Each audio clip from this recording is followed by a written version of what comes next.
This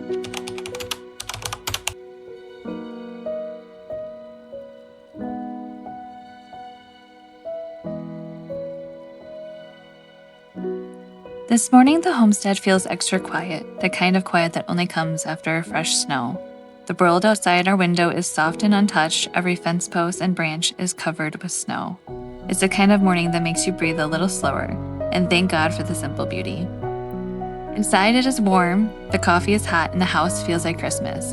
And since I wanted to add a few more simple touches without spending any money, I decided I would craft today. A little slow crafting while the snow falls outside feels exactly right. The first thing I'm making are these paper snowflakes for our Christmas tree. Our tree was just missing something. I did not want more ornaments, but I wanted texture, something bigger and softer that would bring the magical cottage feel together. So I made these snowflakes out of paper craft paper and sandwich bags. They are pretty and so easy to do. All you do is fold the paper back and forth like an accordion. You'll tie the middle with some twine or string, then open up each side, securing it with tape or hot glue. That is it. You can make them huge for a wall or tiny for a tree. I made a mix of sizes. I used parchment paper for a different tone and texture. They float so gently when the heat kicks on. I think it looks like something out of an old storybook.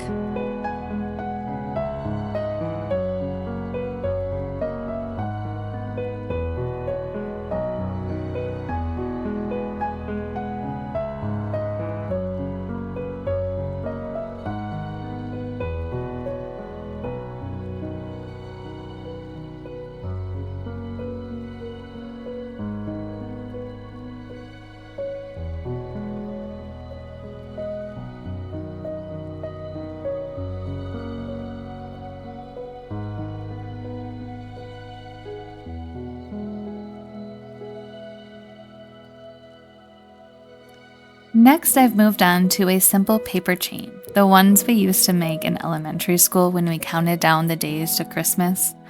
I found the sweetest vintage-inspired wrapping paper at Walmart.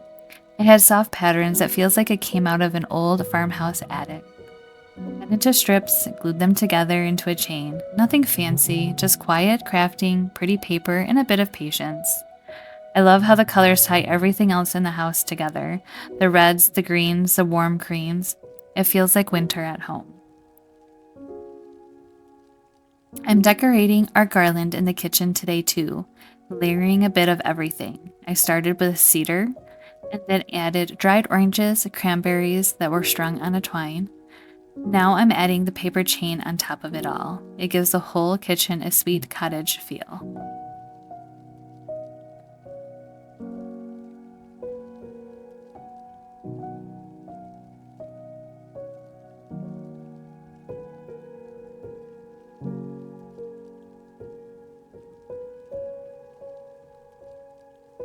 The next thing I'm adding is a small craft paper pennant banner and, of course, a couple more snowflakes.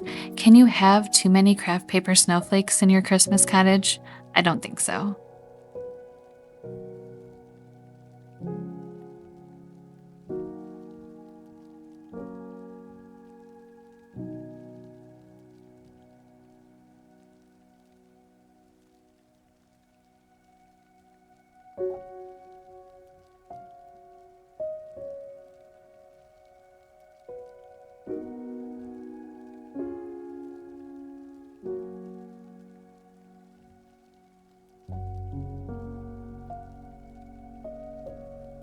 For our next project, we're using the same wrapping paper from before, and we're making three-dimensional paper stars for the garland in our living room.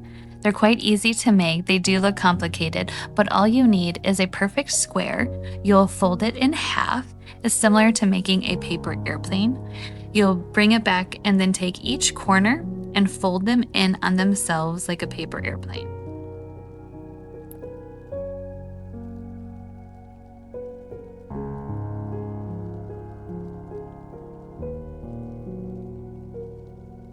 Next, you'll take that bottom flap and fold it up, take the two bottom corners and fold them in again like a paper airplane. Once you unfold those bottom corners, there'll be a slight square indent there where they were folded. That's where you will apply the glue, and then you will fold them back up, and that will adhere them. You'll pop up that bottom piece, and that will give it the three-dimensional shape. You'll make 6 of these and you'll glue them all together, which will make your perfect little star.